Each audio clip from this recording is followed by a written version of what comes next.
What's your problem? You are. I don't want to hear it, right? Neither do my customers. But it's some choice, Paul. I'd go against my will or risk him going anyway. Without me. Why don't we stay here? At least you'll be with people that know you and care about you. This is where you belong, Sharon. So whether we go this week or next or whenever, it shouldn't make any difference. What does Dennis say?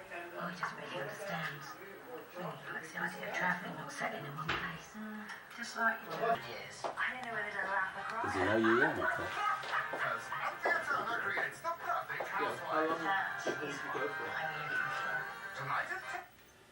This is, they really gave him a short haircut there. It's alright. Oh wow. It's okay. It's got a skinhead. He's got a skinhead now. It's got a brush cut. Army boy. He's got to say hello to him now. Turn it off. Yeah, oh boss! Let me see the ring.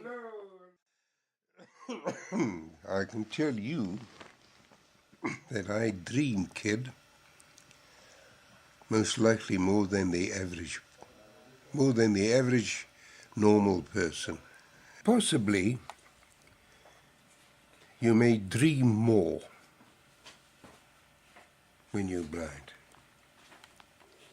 You may dream very much more. And you have a very much more, you are more sensitive, you know, you are more sensitive. Especially, you have to be as well, you know, you have to be sensitive to touch, you know, because you've got to feel a lot of things. You know what I mean? When I sit down and I have a plate of food in front of me, I don't see whether you give me a knife and a fork and I eat. I can't see how. I am now completely blind. My eyes are not doing any good. You know, the glaucoma is an incurable eye disease. I discovered it about 30 years ago. You know, the doctors discovered that I had. And it was okay until I reached to the age to close to 90. You know, I must have been. I started to go blind when it was around about 85, 86. Then the eye started to give in. What I miss is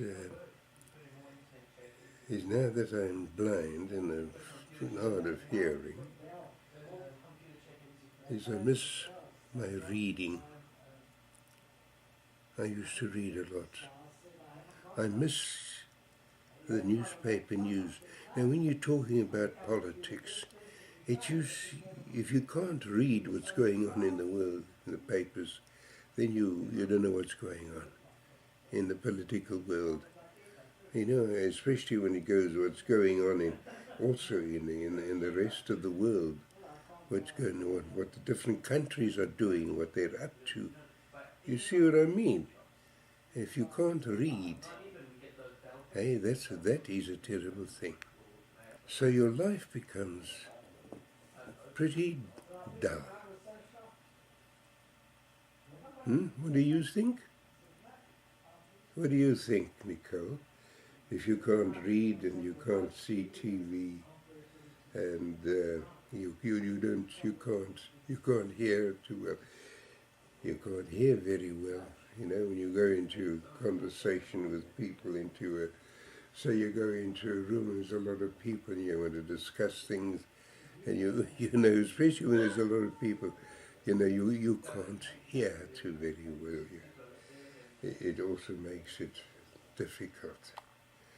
So when you reach, if I could see and hear and that, then it opens up the world. You know what I mean? You could read, you could see, and it gives you a little more interest in things. You see what I mean? Mm. And now that I can't see. It's all right. We're getting used to it now, more or less. You'll never actually get 100% use But you're getting more or less used to it. Most days I do hundreds, at least 1,000 spins a day. You know what that means? What? 1,000 spins a day. It's when you pedal. I do that almost every day. I do 1,000 spins. That gives me quite a fair exercise. You see what I mean? All right, when I sit and I pedal away, and I also think in what way the Lord can help me. And it's surprising in many ways. Some can be very simple. And I pray to God to give me a little bit of sight. To Hashem, that's the Jewish word for God. But so far, I can't see. I'll find Jacob and Babbitt, and if they was behind the fire,